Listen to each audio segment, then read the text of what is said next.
I'm a 28-year-old woman and I recently got engaged to my longtime boyfriend, now my fiancé. It should have been one of the happiest times in my life, but things took a turn when my younger sister, Emma, got involved. She's 25 and we've always had a complicated relationship. I've been labeled as the golden child in the family, while Emma's always gotten away with things because she's the baby. Growing up, it was little stuff like her borrowing my clothes and forgetting to return them. But now it's turned into something bigger, something that's made me question everything. The engagement started out great. My fiancé proposed with a ring that's been in my family for generations, a beautiful heirloom that belonged to my grandmother. It's been passed down from one generation to the next, and it means a lot to me, more than I can put into words. My grandma wore it until the day she passed, and when she left it to me, it felt like she was still with me in some way. I was thrilled to wear it, and it made the whole engagement feel even more special. We had a family dinner to celebrate the news, and everyone seemed genuinely happy. Well, almost everyone. Emma congratulated me, but then she made a weird comment about the ring.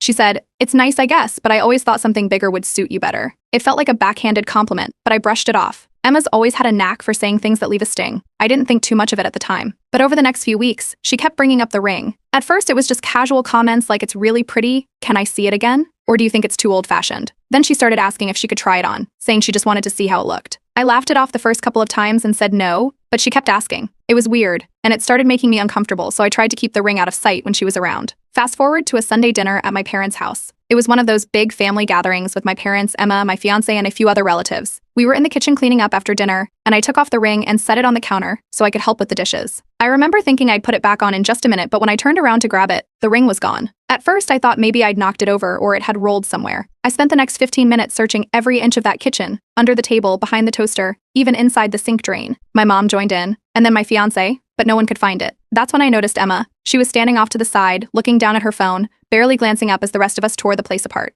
I asked her if she'd seen the ring, and she didn't even look up when she said, "Nope, haven't seen it." Her tone was casual, almost too casual. Something about the way she said it, the way she wouldn't meet my eyes, made my stomach drop. I felt this wave of suspicion hit me, but I pushed it down. It's not like I could accuse her without any proof, right? But the whole night, she avoided me, barely talking to anyone else either, just glued to her phone. It wasn't like her at all. When we got home, I told my fiancé about my suspicions. I expected him to at least consider the possibility, but he just brushed it off. He told me Emma was probably just jealous and that I shouldn't worry about it. "She wouldn't actually steal from you," he said. "She's your sister." But it didn't sit right with me. He kept saying that it was probably just misplaced and that I'd find it eventually. He didn't seem to get why it mattered so much, why I couldn't just replace the ring with another one. A few days later, I tried talking to my parents about it. They told me I was overreacting, that Emma was just going through a phase and that I should give her the benefit of the doubt. My mom even suggested that maybe I just lost the ring in my own home and was blaming Emma out of stress. It stung hearing that from them. It felt like they were dismissing my concerns, like they were more worried about Emma's feelings than the fact that something so precious to me was missing. Meanwhile, Emma was acting stranger than ever. She stopped coming to our usual family dinners and barely replied to my texts. Every time I tried to bring up the